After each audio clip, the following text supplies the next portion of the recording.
muito boa tarde a todos. Estamos aqui hoje reunidos com a Isabel Stilwell, na qualidade de avó, Ana Stilwell, na qualidade de mãe e filha, e Hugo Rodrigues, na qualidade de pediatra. E pai também, já agora. Claro que sim, obrigada. Sejam bem-vindos, muito obrigada por aceitarem este convite. O mote da nossa conversa hoje vai ser qual a importância dos avós na educação dos netos, digamos assim, no crescimento dos nossos filhos. Mas a propósito aqui do lançamento do livro, do novo livro da Isabel Stilwell, chamado Histórias para os Avós Lerem aos Netos, e também do recente livro do Hugo Rodrigues, o livro mágico do avô João, achei que seria interessante falarmos também aqui deste contributo das histórias que os avós podem trazer para os netos. Bem-vindos a todos, mais uma vez. Obrigada, Olá Ana. a todos, Obrigada pelo convite. Olá a todos. A todos que nos estão a ouvir, eu relembro que caso queiram colocar alguma questão, podem fazê-lo através do chat. E vamos começar aqui a nossa conversa. Isabel, se calhar começava por si. Qual é que acha que é o principal papel dos avós e porque é que eles são importantes na educação e crescimento das crianças? Eu acho que o primeiro passo é que os avós são retaguarda para os pais. E eu acho que quando os pais se sentem apoiados e estão apoiados, são melhores pais, e portanto esse eu acho que é o primeiro contributo que os avós podem fazer. Às vezes é um bocadinho doloroso ser retaguarda, nem sempre é fácil, porque estávamos habituados com os nossos filhos a estar na linha da frente e portanto este recuar um passo às vezes não é fácil. Em relação aos miúdos, aos netos, eu acho que se calhar a grande importância que nós podemos ter é ser algum contraditório, no sentido de uma visão mais alargada do que a visão dos pais. É uma casa diferente, com regras diferentes, com pessoas com histórias diferentes. Eu acho que as crianças podem crescer sentindo-se seguras, mas ao mesmo tempo percebendo que este é um mundo diferente.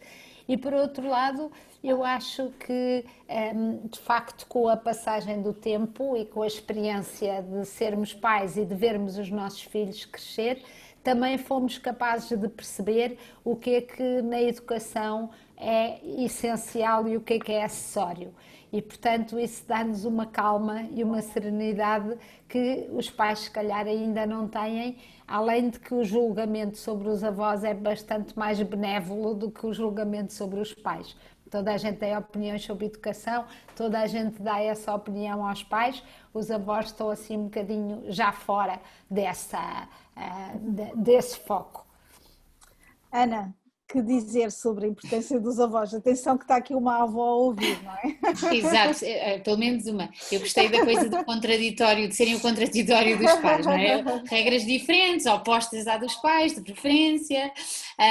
Não, eu acho que, para além disso tudo que acho que a minha mãe referiu, eu acho que é uma coisa que os avós são absolutamente fundamentais na vida dos pais e por consequência, obviamente, na vida dos netos, que é, eles dão aos pais a ideia absoluta de que os pais vão sobreviver, que existe vida para lá, quer dizer, naqueles dias em que a pessoa pensa, pronto, já não aguento mais, eu não vou conseguir fazer isto, eu não vou conseguir ficar estas noites todas a acordar de 3 em 3 horas, há ali uma representação física que sobreviveu e ultrapassou aquilo, e então isso dá imensa esperança, na verdade. É uma prova viva, não é? Prova viva.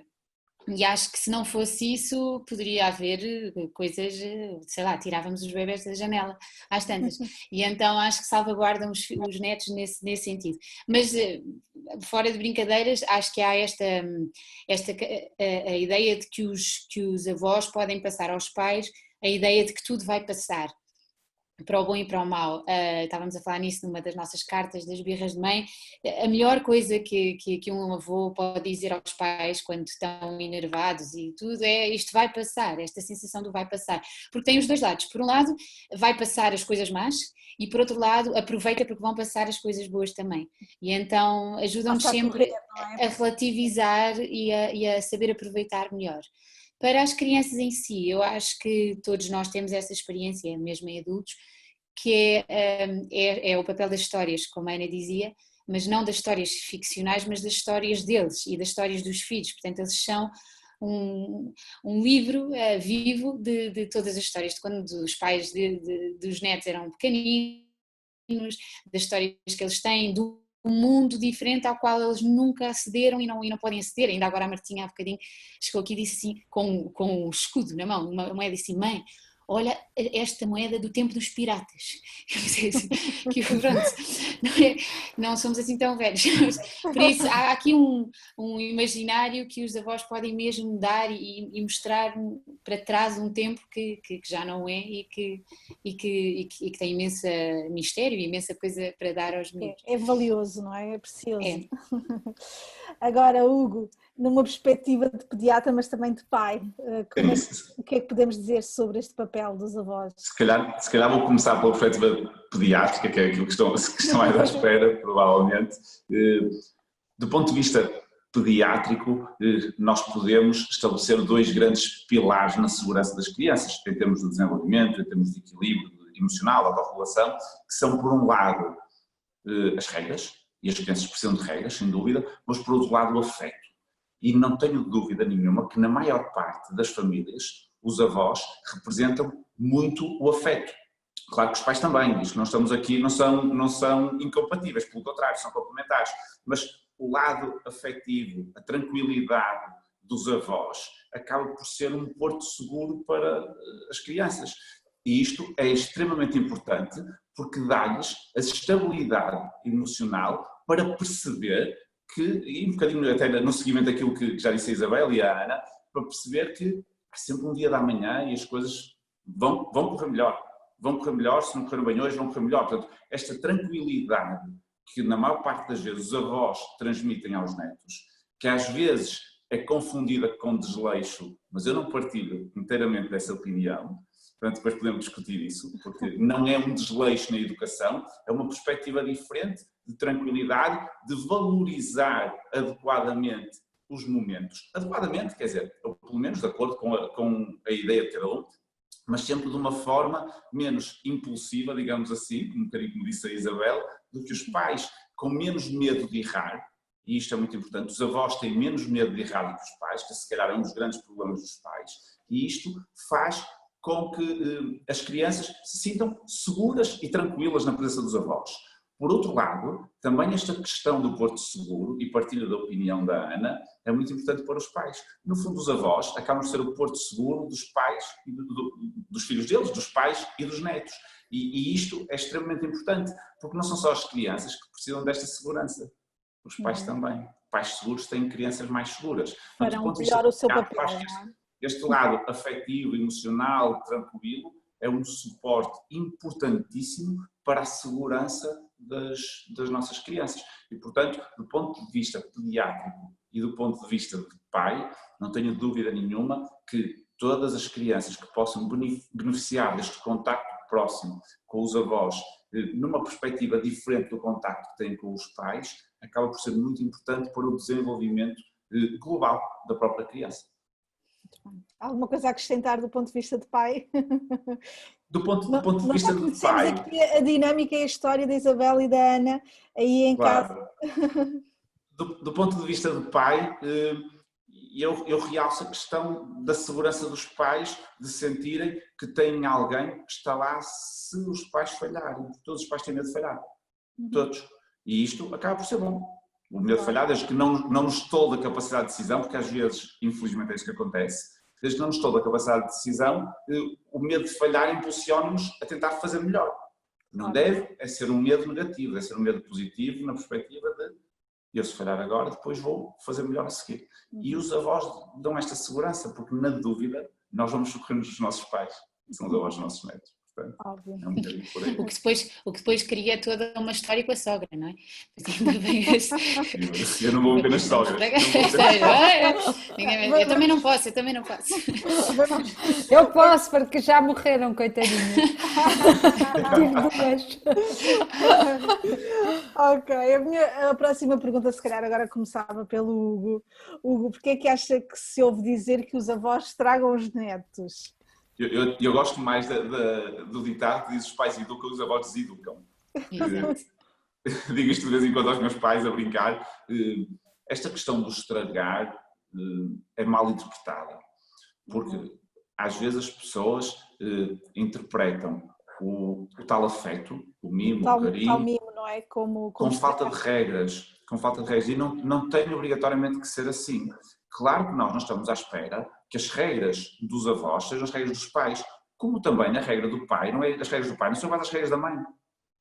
São pessoas diferentes, todos nós somos diferentes, e Isabel começou mesmo por aí, todos nós somos diferentes, temos histórias de vida diferentes, e portanto vamos ter regras e modos de funcionar diferentes. Se calhar a diferença entre pais e avós é maior do que entre membros do casal, da maior parte das vezes, mas não deixam de ser diferenças saudáveis. E uma criança que se habitua a crescer na diferença, cresce muito mais tolerante, cresce muito mais inteligente e muito mais feliz.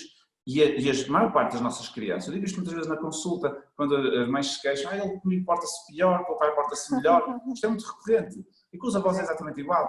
Isto é uma prova de inteligência das crianças. As crianças poderem adequar o comportamento às pessoas e aos contextos onde estão. E, portanto, esta diferença entre pais e avós, desde que não sejam ultrapassados limites e sejam respeitados os princípios básicos de educação que os pais querem incutir nos filhos, eu aqui reforço os pais porque, efetivamente, e não sei se a Isabel me vai bater ou não, mas efetivamente a última palavra deve ser dos pais, como é lógico, mas se não houver aqui um grande choque de opiniões e não haver uma desautorização, isso não deve haver. Se não houver, nos princípios básicos, noutras situações pode haver mais discrepância, mas nos princípios básicos, esta diferença é útil para que as crianças percebam que há várias formas do mundo funcionar. Há várias formas. E eles, em cada contexto, vão adequar a sua forma de estar, a sua forma de agir, às regras que lhes são permitidas. E isto, volto a dizer, faz com que elas cresçam mais equilibradas e até mais inteligentes. Não tenho problema nenhum com isso. E a cumplicidade que se cria entre netos e avós, de situações, o célebre, não contes ao teu pai ou não contes à tua mãe, portanto, isto é um clichê, é um clássico, são momentos de cumplicidade fantásticos que não se repetem. Eu tenho muitas histórias dessas com os meus avós, felizmente, vou contando algumas agora aos meus filhos. E acho que isto é importante, e acredito que os meus filhos também tenham com os avós deles, espero bem que tenham, que sejam momentos deles. Nós, pais, não temos que estar sempre presentes e intervir em tudo. São momentos dos netos com os avós. Volto a dizer, sem desautorizações nos princípios básicos, a diferença é muito mais benéfica do que prejudicial. Isabel, quer responder? Sim, estou aqui cheia de vontade. Hugo, eu acho que muitas pessoas que acusam os avós de estragar os netos são outros adultos da mesma idade que têm muita inveja. Eu já cheguei à conclusão que acontece, agora tu só pensas nos netos, tu estragas os netos, no fundo às vezes são ciúmes dos amigos, são pessoas que ainda não têm netos e que querem de alguma maneira, muitas vezes quase inconsciente, mas de alguma maneira dizer que nós estamos diferentes, que agora só estragamos os netos, etc. Eu costumo dizer que a única coisa que se estraga quando os meus netos ficam comigo é as costas, porque de facto, então, quando eles são pequeninos e têm que se pôr no berço e tirar do berço, o peso dos às meus, vezes, não é? Exatamente, estragamos. Eu acho que ninguém quer netos estragados, ninguém quer netos mal educados, Eu até acho que os avós muitas vezes têm mais tempo e paciência porque não passaram tantas noites sem dormir, não estão tão desesperados e tão cansados, que até são mais capazes de ser firmes em muitas coisas do que os próprios pais, ou pelo menos consistentes do que os próprios pais. Há bocado o que estava a dizer aquilo do não contes ao teu pai, eu acho que como brincadeira é óbvio que sim, que não, vamos fazer isto, não contes à tua mãe, mas depois nós, avós, somos os primeiros a ir contar, não é? Claro. Eu acho que há alguns, mas acho que Hugo, eu acho que se pode criar quando os avós não têm medo dos pais e têm medo que os pais, no fundo, os privem do contacto dos netos de alguma maneira. Isto não é preciso ser dramático, mas a verdade é que quem tem o controle dos nossos netos são os pais. E eu acho que às vezes o que acontece é que os avós, em vez de dizerem aos pais, mandam umas bocas em frente dos netos ou tentam fazer coisas às escondidas dos pais. Eu acho que isto mina a confiança e não é bom. Não é bom, eu acho que a mentira e os segredos são coisas a evitar mesmo nas relações das famílias.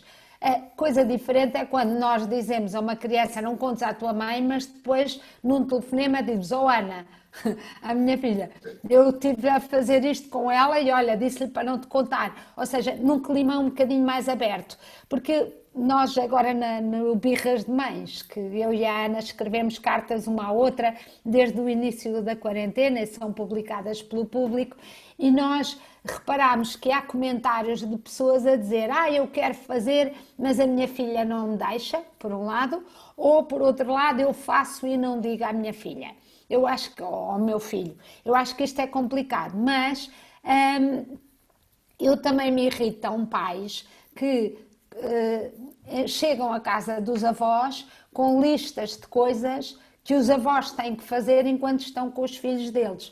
Não é listas do género, tem que tomar um antibiótico às não sei quantas horas, porque isso é perfeitamente normal, nem sequer olha, ele agora anda a acordar muitas vezes à noite e com pesadelos, por isso não se admire, não é esses avisos. É aquelas coisas, come isto, não come aquilo, vai a esta, beija 3 vezes, faz aquilo, e eu acho que se os pais confiam os seus filhos aos avós, têm que confiar nos avós. E, portanto, tratá-los como se eles fossem uns babysitters contratados que têm que obedecer a uma série de regras e que têm que alterar a vida em suas casas para acomodar as regras dos pais, eu isso acho que é uma violência. E acho que há pais, avós que se sujeitam a isso, como eu disse, naquele medo de se eu faço qualquer coisa fora desta linha.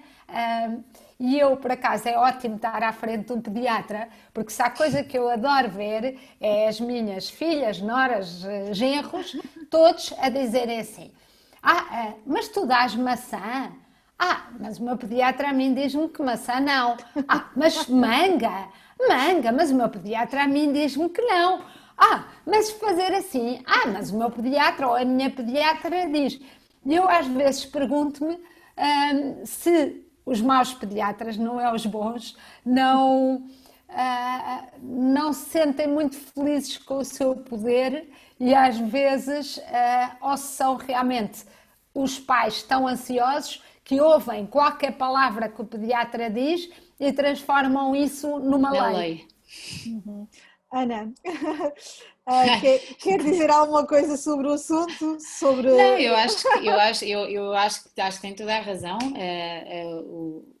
O que a mãe estava a dizer agora em relação às regras excessivas e não sei o quê, acho que a história dos pediatras e destas regras, eu acho que muitas vezes vem desta ideia de que tem que haver um livro de instruções, anda tudo à procura do livro de instruções, e os livros de instruções são os maiores inimigos das relações, não é? Porque quando se está numa relação, e se aquilo que nós queremos, e temos que pensar sempre no que é que queremos, se queremos que os nossos netos tenham relações com os avós, então não podemos ao mesmo tempo dar um livro de instruções para fazer, porque isso não vai quebrar a espontaneidade, a autenticidade, vai quebrar isso tudo.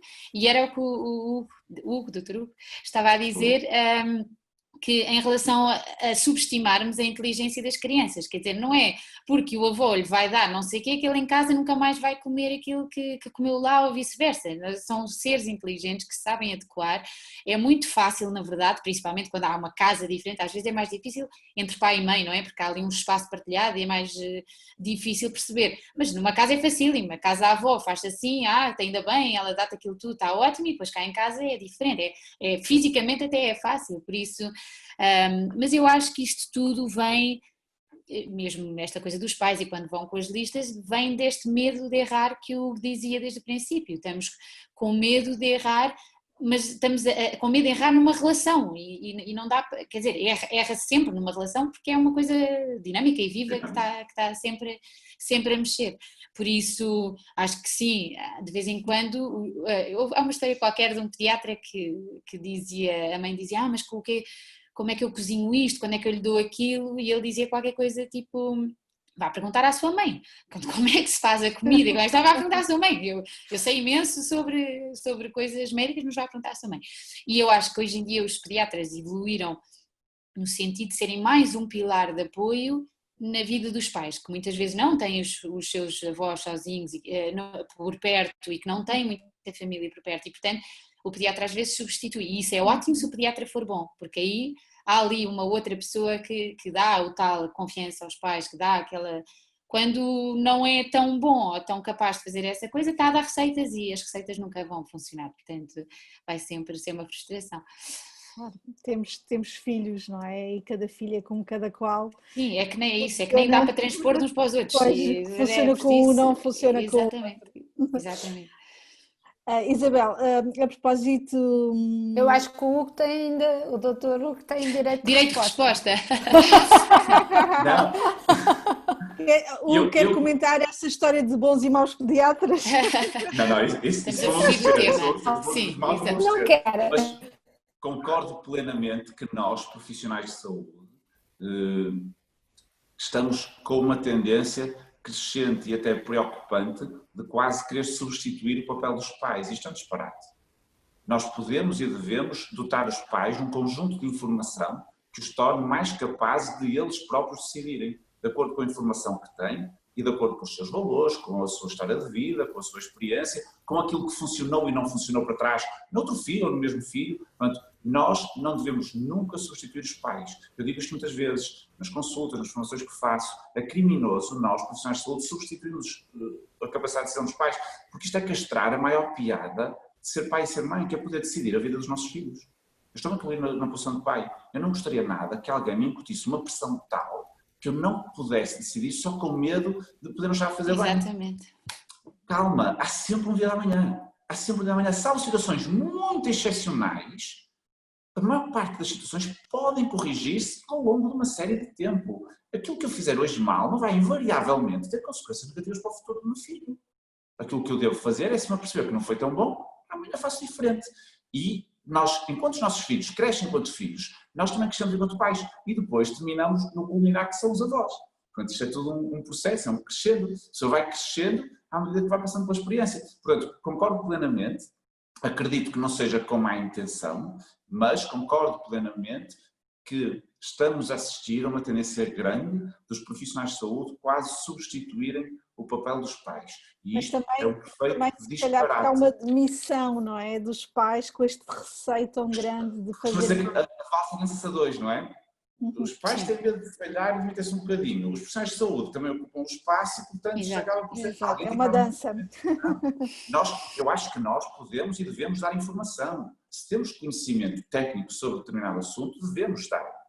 Mas não sou eu que vou decidir se um bebê toma banho todos os dias ou dia sim, dia não. Não sou eu que vou decidir se faz a sopa com batata, cenoura e courgette ou batata, cenoura e abóbora. Quer dizer, se vai comprar um rato ou uma chinchila, não sou eu que vou decidir isto. São as famílias que vão decidir isto. Eu tenho que decidir, eu tenho que aconselhar sobre as vacinas, sobre situações e até sobre situações comportamentais, birra, sono, porque não, alguns conselhos sobre alimentação, mas sempre na perspectiva de aconselhar e passar informação, respeitando a opinião dos pais, a decisão dos pais, que pode não ser a minha. Mas isso, se seja uma escolha informada, é sempre a melhor escolha para aquela Claro. Claro, obrigada. Mas aqui uma coisa que o Hugo estava a dizer e que é muito verdade, que nós como pais vamos crescendo à medida que vamos sendo, e a verdade é que, e nós tivemos muito essa experiência, e o Birras de Mãe nasceu também por causa disso, é que esta nova adolescência que existe numa relação entre uma filha e uma mãe, uma filha já adulta que já é mãe, depois com a mãe, que é isso que também a vai fazer crescer, que é depois aquele contraste entre aquilo que lhe aconteceu a ela e como a mãe educou ela e como os avós acreditam que se deve educar ou que têm essas crenças, com aquele tudo novo que nós vimos a descobrir e também aquilo que somos. E nessa descoberta e nessa, às vezes, conflituosa, não é? Porque há ali duas forças, uma com muita experiência prática, mas que depois às vezes não se aplica na prática desta outra pessoa e por isso esta fase nova é também, como o que estava a dizer, parte da receita principal para se poder crescer como pais e passar a ser mais confiantes e voltar a ser avó. Só tem a desvantagem que depois, quando chegamos à avós, vamos outra vez com a confiança plena, tipo, ok, agora já sei. Depois, quando vêm os nossos netos, temos, filha, tu não te mexas porque eu sei. Eu há anos que estou nisto e sei, pronto, e é um ciclo da vida. Lá está. Eu estou ansioso por usar aquele argumento de eu também te criei a ti. Exatamente, exato. Rouba tudo, não é? Estou ansioso por usar. Mas na verdade nós passamos a nossa vida à espera de usar esses clichês, não é? Aqueles de quando tu fores mãe vais saber, pumba, chega àquela hora, pois quando for não sei o quê, pronto, nós vivemos assim de clichê em clichê. Mas há uma coisa importante que eu acho que nós temos sempre esta ideia de que os nossos filhos é que aprendem connosco. E de facto eu e a Ana tivemos uma experiência que foi muito ao contrário, foi o que eu aprendi com a Ana e que aprendo todos os dias com ela. E isso é importante os avós também estarem abertos a isso, nem que passe pelo confronto. Por exemplo, a Ana, a terceira filha dela, mas na segunda gravidez, a Ana quis muito dar de mamar durante muito tempo. Eu muito tempo, veio a partir muito veio o juízo, exatamente. Aquele muito foi eu achava que aos 6 meses eu sempre tinha dado de mamar e achava que um bebê até aos 6 meses era ótimo, a partir daí fazia muita confusão. E essa confusão era uma confusão muito visceral, não era racional, era uma aflição mesmo, uma ideia que este bebê vai ficar muito dependente, não sei. Era. E, portanto, não dizia nada muitas vezes abertamente, mas mandava bocas e Ana, por sua vez, e bem, estava convicta do que estava a fazer e do que queria para esta filha, até que um dia explodiu. E no dia em que explodiu, nós conseguimos sentar uma ao lado da outra e conversar, entre lágrimas e coisas, mas depois conversar sobre isto. E a Ana explicou-me uma série de coisas que eu não tinha bem consciência. E mais, eu depois vi o resultado naquela criança e vi que nada dos meus medos e das minhas profecias se realizavam, nada aconteceu, pelo contrário, a Marta era a mais independente, a que ia ao encontro da vida com mais força, a que não ficou presa às saias da mãe, enfim, tudo ao contrário. E portanto eu acho que é isto que é importante, eu acho que obviamente que a educação tem modas, e tem esta coisa reforçada que os avós já viram e que acham que resultou e que depois os pais querem fazer de outra maneira porque hoje a ciência diz outras coisas e porque eles também querem ter outro tipo de relação com os filhos, mas a verdade é que os avós podem não ficar também balizados dentro do seu mundo e abrir-se a um outro mundo, porque além do mais rejuvenesce os neurónios e tudo isso. Ok, Isabela, eu pegava nesta deixa dos benefícios para os avós e para os seus neurónios.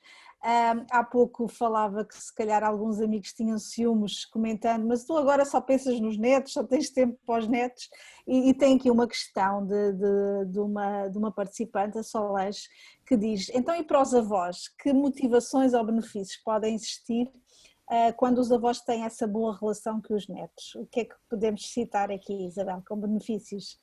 Eu acho que o benefício é o melhor anti-rugas, anti-envelhecimento que existe. Nós sentimos uma capacidade, de repente, uma energia que não sabemos de onde vem. Quando subir outra vez a uma árvore, alguma vez eu aos 60 anos achei que era capaz de subir até o tronco mais alto de uma árvore e, no entanto, se um dos meus netos me desafiar a fazer isto, eu vou fazer com certeza. E depois há o voltar a ver as coisas pelos olhos das crianças. E nós, enquanto pais, estávamos muito ocupados a fazer muita coisa ao mesmo tempo. Eu pelo menos estava. Era a minha vida profissional, era pouco dinheiro, era todas as tarefas de casa, era as dúvidas, as angústias, ou seja, houve muita coisa que me passou por cansaço, por não ver. E agora, quando uma das minhas netas me diz: oh vó, já viste que aquele pombo tem um cascola ao pescoço? Eu olho para um pombo e reparo que se calhar há 58 anos ou 50 e não sei quantos anos que eu não olhei para um pombo. Ou porque é que os aviões voam. E eu nunca mais me perguntei como é que os aviões voam. E tudo isto eu acho que nos dá uma felicidade pura. E depois, embora a Ana esteja ali a rir, o ser contraditório sem ser muito mau, eu tenho essa memória. Eu adoro surpreender os meus netos e, portanto, criar ideias e projetos. Sei lá, celebramos a casa, decidimos celebrar os 18 anos da nossa casa, a casa dos avós. A casa dos avós é uma casa onde os primos se encontram, onde a família se encontra. Porquê é que não celebramos a nossa casa? E fizemos uma festa em que eu e elas combinámos tudo e planeámos e com os filhos, e elas diziam: mas porquê é que celebramos os 18 anos? E eu disse: porque a casa já pode tirar a carta. Já tem 18 anos, já pode tirar a carta. Não interessa os pretextos, os pretextos são o que quiserem. Quem eram os convidados da festa? Era toda a gente que soubesse, que se sentisse tão bem em nossa casa que pudesse ir buscar um copo de água ao armário e servisse da torneira. Só queríamos esses amigos de várias gerações, mas que sentiam a casa como deles. E, portanto, isto aqui é um estímulo a inventar coisas, um estímulo à criatividade. Eu acho que isso é muito bom. Obrigada, Isabel. Hugo, será que podemos acrescentar algum tipo de benefícios para os avós desta cumplicidade e desta relação avós-netos? Para os avós, claro. Eu concordo inteiramente com o que disse a Isabel e acho que acrescentava aqui também algo que me parece interessante, que é o facto das pessoas sentirem-se efetivamente úteis e participantes ativos na vida e no desenvolvimento do ser pequeno que está ali a crescer e sentirem que têm um papel ativo, porque muitas vezes os avós estão no fim da sua vida profissional, chega a idade da reforma e, portanto, fica ali um vazio e, portanto, acho que até desse ponto de vista, porque não tenho dúvida nenhuma que os avós, mesmo estando reformados, a maior parte estão muito, muito, muito válidos, do ponto de vista físico, do ponto de vista intelectual, e, portanto, têm muito para oferecer, só que às vezes podem sentir que não têm essa oportunidade, porque do ponto de vista profissional já não têm essa oportunidade, do ponto de vista pessoal, se calhar também as relações vão estando um bocadinho mais rotineiras, e ali temos um elemento novo que faz com que as pessoas se sintam verdadeiramente úteis e com um papel ativo. Acho que isto é muito benéfico. Obrigada. Ana, esquecemos de algum fator?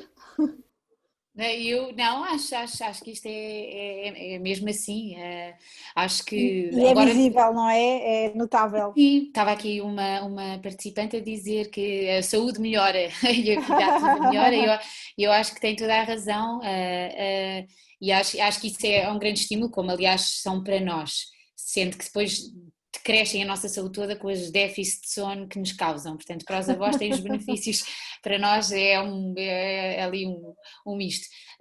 Mas acho que sim, acho que eles disseram tudo. Fez-me pensar uma coisa que eu sei que a mãe iria dizer, que às vezes pode-se correr, os filhos correm o risco de abusar disto e deste papel ativo e de tornar os avós nos cuidadores mão de obra principais. Barata. Exato, em mão de obra barata, portanto, usando a expressão, e pensei nisso porque de facto o bom destes benefícios vem por uma relação livre e em que os pais são os principais cuidadores e não com o peso da responsabilidade de tudo e o cansaço excessivo. Portanto, é preciso ter isso em conta para os benefícios funcionarem no seu. Não haver substituição, não haver substituição de papéis, não é? Exatamente. Mas sim complementariedade.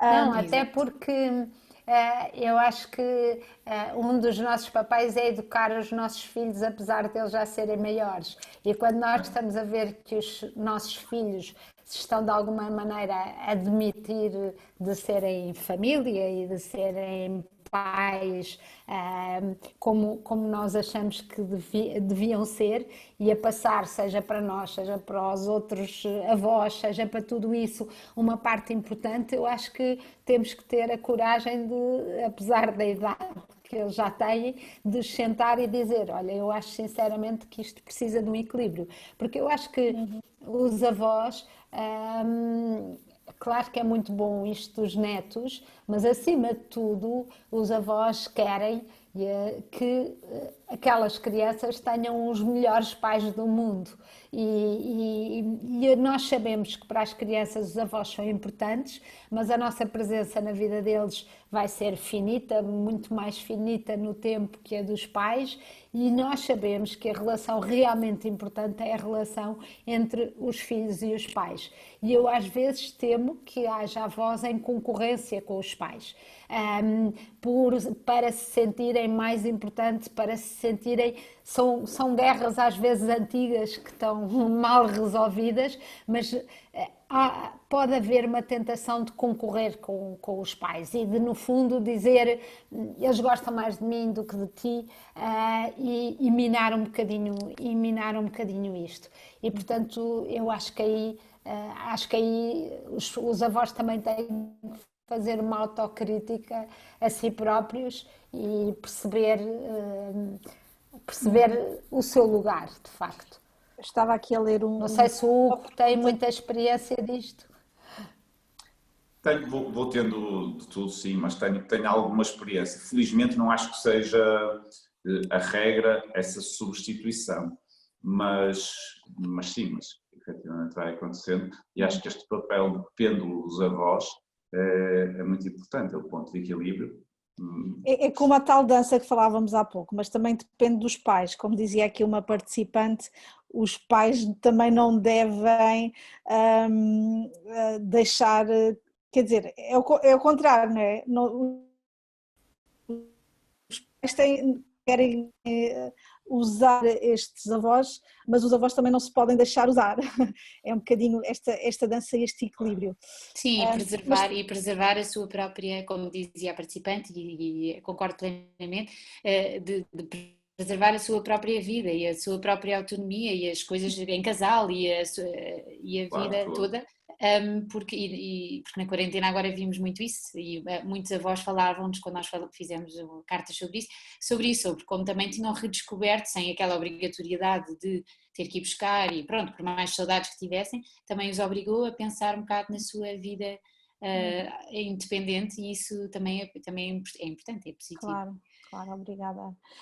Estava aqui a ler uma questão, se calhar perguntava-lhe, Hugo, e o contrário, como é que o facto de a criança não ter avós na sua vida pode afetá-la e pode afetar o seu crescimento? Eu não gosto muito desses fatalismos, não tem avós, vai ter... Efetivamente, eu gosto de ser ao contrário, quando tenho avós e avós é um privilégio. É um benefício. Se não têm, não vão ter esse benefício. Eu não gostava de colocar a carga negativa de vão ser afetados negativamente, porque também temos crianças que vivem só com a mãe, só com o pai, seja por separações, seja por mortes, seja por imigração. Portanto, as crianças são muito plásticas, adaptam-se muito bem aos diferentes contextos. Se nós pudermos proporcionar um contexto muito bom do ponto de vista de afeto, das tais regras, de coerência que haver entre os adultos e ser o mais alargado possível, tudo isto são benefícios que se vão somando. Se nós não tivermos esta possibilidade, as crianças têm tudo para ser felizes na mesma.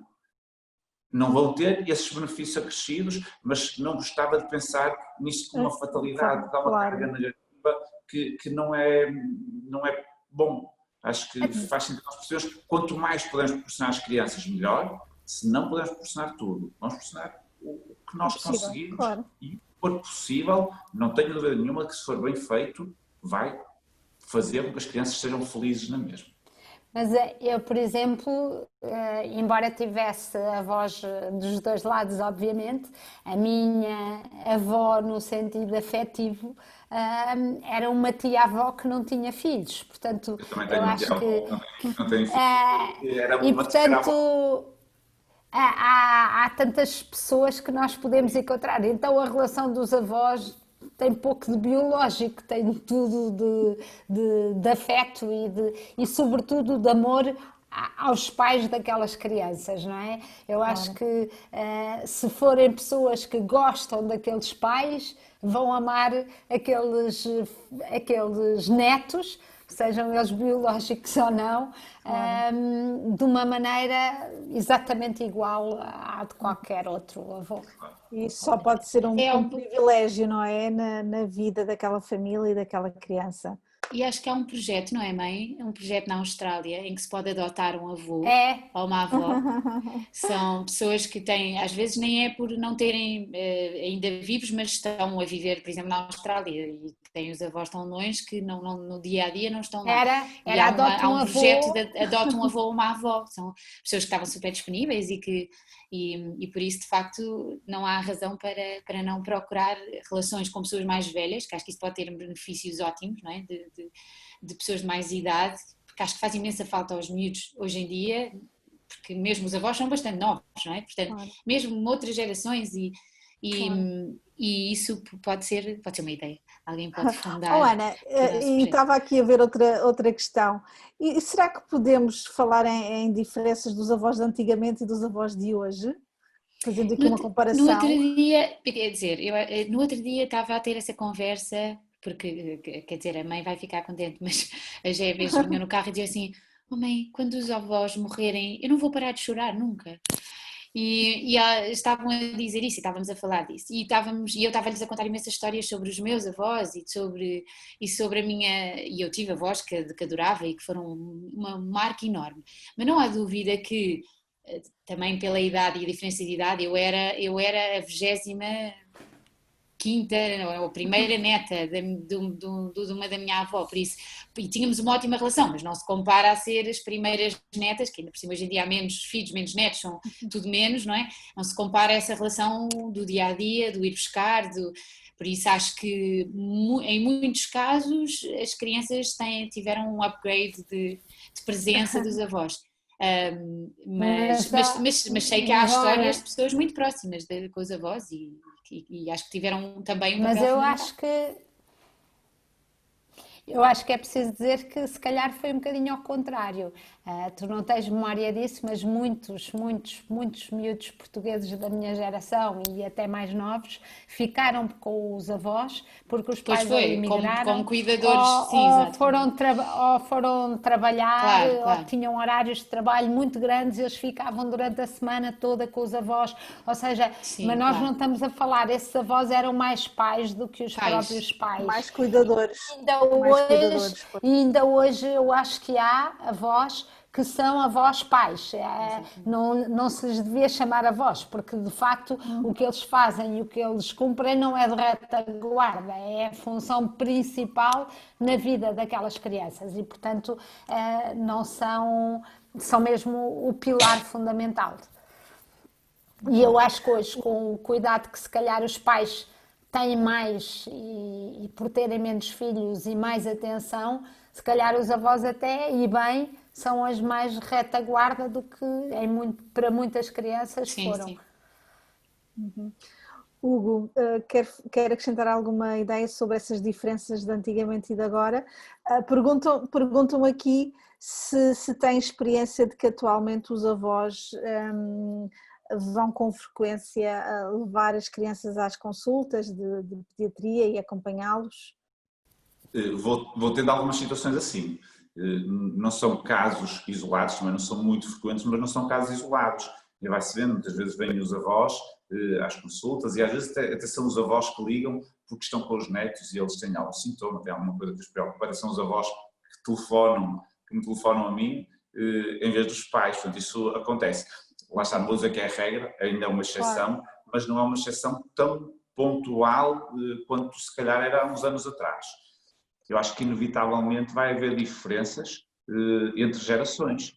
Tem que haver, os contextos são diferentes, a quantidade de informação é diferente, a própria exigência profissional acaba por ser diferente e, portanto, tem que haver diferenças. Não acho que sejam nem para melhor nem para pior. Não tenho dúvidas que a tendência é sempre fazer o melhor possível.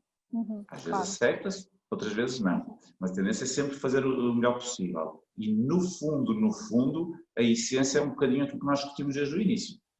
Os pais são a primeira linha, os avós são a retaguarda, ou devem ser a retaguarda, para dar suporte às crianças e aos pais. E dentro desta relação estabelece o princípio de funcionamento que deve ser mais ou menos este. Claro que haverá situações em que não funciona assim, mas se funcionar assim, será, digamos que a forma ótima para que isto aconteça. E seja para trás, seja agora, acho que deverá ser mais ou menos este o princípio. Obrigada. Ana, a minha próxima pergunta vai para a Ana. É verdade que os avós vêm carregados de histórias e têm uma paciência infinita? Eu acho que eles sem dúvida vêm carregados de histórias e acho que podem ser, e muitas vezes são, e eu tenho a sorte nesse caso, de serem uns guardiões da imaginação e da criatividade e das fadas e da magia. Quando os pais estão na correria do dia a dia e às vezes não têm tanta disponibilidade mental para isso, e por isso acho que sem dúvida são a paciência infinita. Acho que é melhor não testar essa teoria. Vamos continuar, vamos testar a paciência infinita. Vão um fim de semana, vão uma semana e vai tudo contente, vem tudo contente. Acho que é melhor ficar por aí e não testar essa coisa. Isabel, quero falar um bocadinho deste papel de contadora de histórias? Eu acho, há um jogo que quando as minhas netas ficam lá, há um jogo que nós adoramos, que é o colégio interno. E então fingimos, eu durmo muitas vezes com elas, temos um quarto que tem mais camas porque tem muitos netos, ou durmo com elas e ficamos a conversar pela noite fora, porque eu tenho essa memória de miúda, quando os pais perguntavam: mas porquê é que tu queres ir dormir à casa daquela menina? E a gente dizia: porque queremos ficar a conversar à noite. E portanto apaga as luzes e ficamos a conversar. E no outro dia elas perguntaram para eu contar uma história de quando eu era pequenina.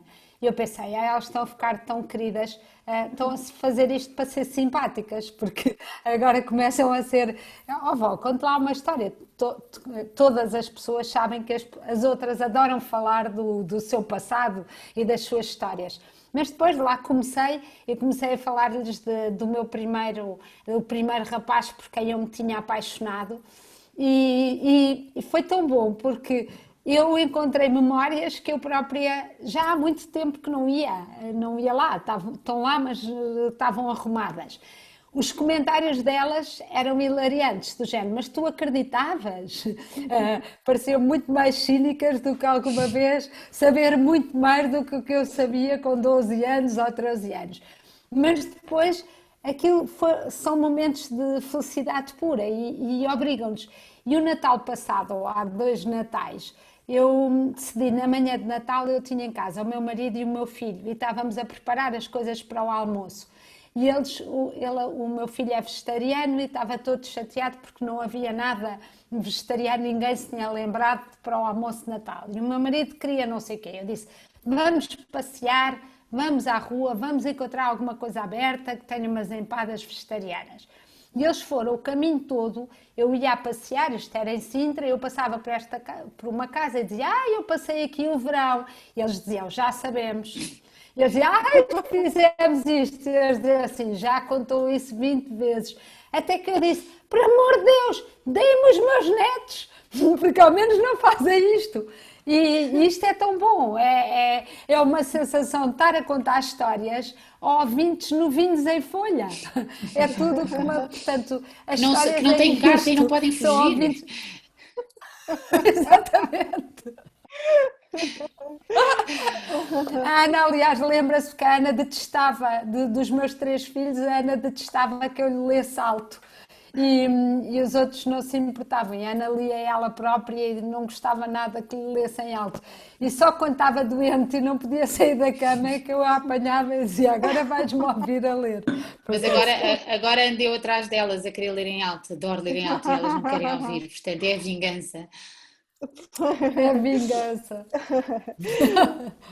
Hugo, gostava de ouvi-lo a propósito deste papel de histórias e de magia e de imaginário que os avós Tem podem... o livro do avô João, livro Exatamente. mágico ainda por cima, por isso. É um Exatamente. livro mágico. É mágico, quer dizer.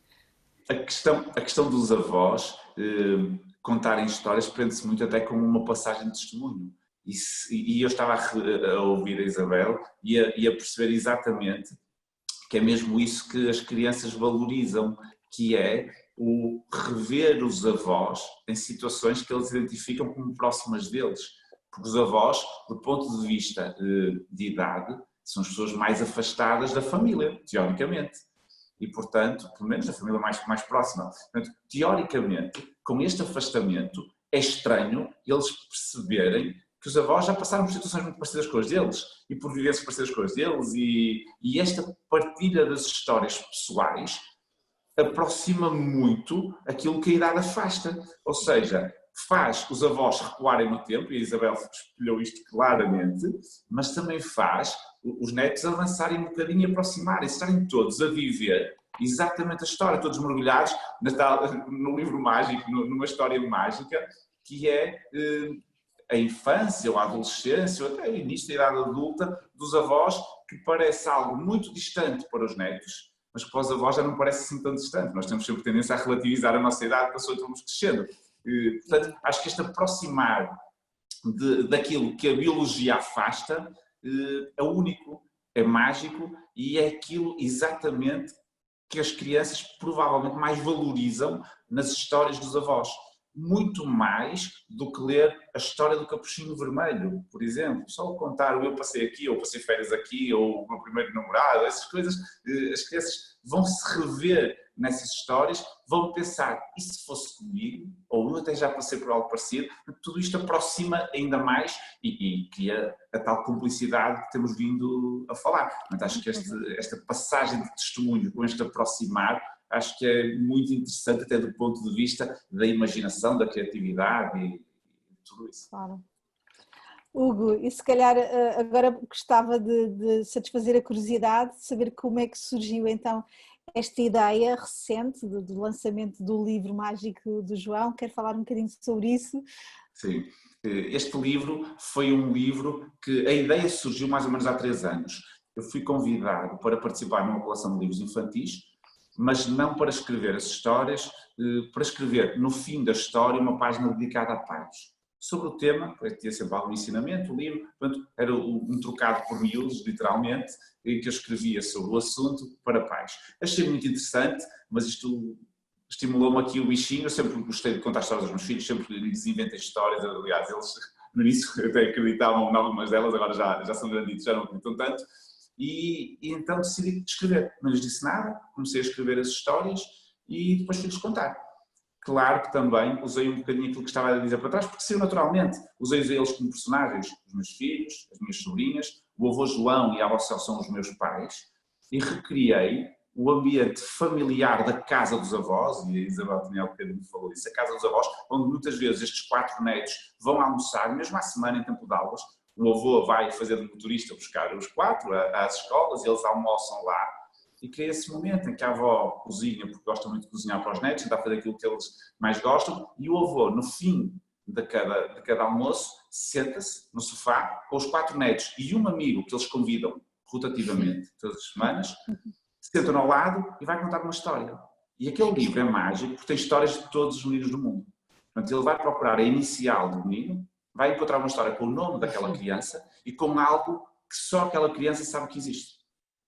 Um problema que existe com ela, portanto vai transportar as 5 crianças para uma história em que o 5º elemento, tal convidado, vai se sentir um bocadinho atrapalhado porque é uma história dele que ele não tinha contado a ninguém, e os outros todos vão normalizar essa situação. E aquilo que eu pretendia foi pegar em assuntos que preocupam os pais, que preocupam as crianças, o nascimento de um irmão, o xixi na cama, o não comer bem, o não dormir bem, dar este contexto muito familiar, com este toque de magia de transportar quase para dentro de um livro, mas normalizar a situação para relativizar o problema e naturalmente se abordar de uma forma subtil o assunto, com toda a tranquilidade que uma história, contar uma história a crianças tem. Portanto, a ideia foi um bocadinho esta, e tem muito de real, apesar de tudo tem muito de real, muito deste, as próprias ilustrações são baseadas nas fotografias dos meus pais, dos meus filhos, das minhas sobrinhas, portanto ainda me deu um gozo redobrado, e que eu buscar características deles, dos 4.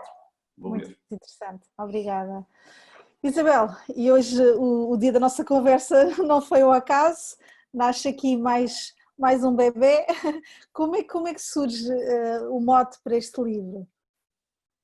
Pois, este livro é uma nova edição de um livro de quando as gêmeas e a Constança tinham aí 4, 5 anos e as histórias são muito, como o que estava a dizer, episódios ou momentos que nós vivemos e que depois se transformaram em histórias. Eu acho que este livro é isso, é um pretexto para que avós e netos se encontrem à volta dessas histórias e depois continuem com as suas próprias histórias. É um bocadinho o ponto de partida para irem mais longe e para criarem momentos que são só deles, como o Hugo dizia. Aliás, este livro, a ideia é os pais não entram, é um livro para os avós e para os netos. E depois a Ana, estas histórias, a Ana leu algumas, conta algumas e tem aquele código. Ana, onde é que podemos encontrar estes áudios? Não, eles, quando compram o livro, têm um qualquer coisa que passa com o telemóvel e que dá acesso a estas histórias e que depois eu acho que são, pelo menos nós usamos-las muito no carro, em viagens, e eu acho que mas podem ser em qualquer outro momento que os avós não queiram ser eles a ler e queiram estar os avós e os netos a ouvir essas histórias. No fundo eu queria ler em alto, porque ninguém me deixou e então eu gravei. Agora as pessoas vão no carro e vão ter que me ouvir a ler em alto, não tem hipótese. Um sonho tornado realidade. Sim, exato, sim, eu sou cantora e a voz, eu na verdade... A minha maior paixão é contar histórias, normalmente musicadas, não é? Nas minhas músicas, mas que também, como eles estavam a contar, têm sempre esta parte de verdadeira de episódios, não é? E portanto faço também trabalhos de voz e adoro dar a voz a estas histórias, porque são mesmo giras.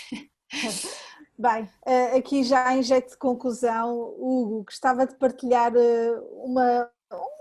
um pequeno resumo de uma história preferida, para que os avós lá em casa também possam contar aos netos ou ficar inspirados a procurar os vossos livros. Sim. Posso falar um bocadinho de uma história que se chama O Semedo Tem um Segredo, em que é um menino, que é o Semedo, que é convidado para almoçar, como eu expliquei há um bocadinho, e que a história chama-se mesmo assim, a história do avô João chama-se O Semedo Tem um Segredo, que é o menino que faz xixi na cama, que era um segredo só dele e dos pais. Ninguém sabia, nem a irmã, nem os avós. Aquilo foi solucionando. Ele foi à consulta do médico, as dicas, resolveu a situação e quando ele finalmente ganha coragem para contar, contou à irmã, que não valorizou nada, tinha 4 anos, a irmã não ligou nada, estava a maquilhar um boneco e não quis saber. Contou aos avós, que também não valorizaram muito, para além de terem contado que isso tinha passado com o pai, não valorizaram muito, e eu gostava só de dizer qual o pensamento que eu escrevi, que o Semedo pensou e que está escrito no livro, quer dizer, os avós são mesmo tranquilos. Quando crescer também quero ser avó. Portanto, é um bocadinho isso que o próprio Semedo pensa e que espelha se calhar a nossa conversa de hoje. Exato. Fantástico, obrigada. Isabel, uma história preferida do livro? Eu acho que a minha história preferida é uma história porque este livro tem 3 histórias de um escritor convidado que é o meu filho Francisco. Nós gostamos de fazer estas coisas muito em família. E o Francisco escreve muito bem e a minha história favorita é uma história do Francisco, que é a história de um menino, de uma menina que brinca no meio de uma floresta e vai abraçando as árvores e as árvores grandes ou as árvores pequeninas, conforme os braços dela dão a volta. E depois tem uma grande conversa com uma árvore e acaba por perceber que as árvores falam e que às vezes não falam mais porque não têm muita paciência para ouvir as respostas dos humanos. Mas a Ana que é a perita em contar as histórias, eu sou em escrevê-las. Obrigada, Isabel. Obrigada.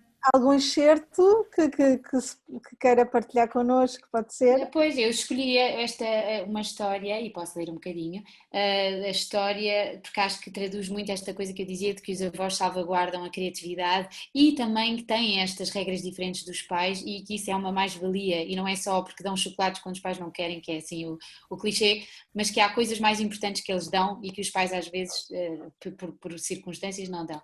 E chama-se A Cama que Não Era uma Cama. Avó, posso ir para a sua cama? Perguntou o Rui à avó quando ela tirou do sofá e lhe pegou ao colo. Qual cama, querido? Não estás farto de saber que a avó não dorme numa cama? A avó não dorme numa cama? Perguntou o Rui espantado, apontando para a cama dos avós. Não, aquilo, para onde eu te estou a levar, não é uma cama, é um barco. O Rui torceu o nariz com vontade de rir. Avó, mas não tem água à volta. Não tem água? Claro que tem, meu querido. Por isso é que a avó te traz ao colo. Querias molhar o pijama todo neste mar aqui à volta? Perguntou a avó, enquanto o tapava com o edredão, quentinho, com almofadas de penas que cheiravam à avó. Obrigada, Ana. Obrigada, Obrigada, Isabel. Obrigado, Hugo, pela Obrigada vossa a todos. Obrigada a todos. Obrigado. Obrigada por nos transmitirem que de facto aqui os avós podem ter este papel de apoio, de retaguarda e de porto seguro na vida dos nossos filhos e que as histórias são sem dúvida essenciais para essa relação de cumplicidade e de ligação emocional. Ana, eu tenho que só sim, dizer sim. uma coisa, eu agradeço aos pais, porque sem pais não havia avós, por isso vem a minha Sem avó também não gratidão. havia pais. Não, mas não interessa, vocês já existem, mas eu tenho que agradecer à Ana e ao Hugo e a todos os pais que têm filhos e que nos deixam partilhar a vida deles, porque de facto é só com pais fantásticos é que há avós boas. Fantásticos também. Eu acho que é um privilégio, sem dúvida, podermos privar da companhia uns dos outros e conciliarmos aqui estes papéis. Bem, foi fantástico, mais uma vez, muito obrigada. Obrigada mesmo, adorei. A todos os que estão aí em casa, obrigada também por nos ouvirem, por acompanharem e bem-ajam, boa noite a todos. Adeus, boa noite. Boa noite.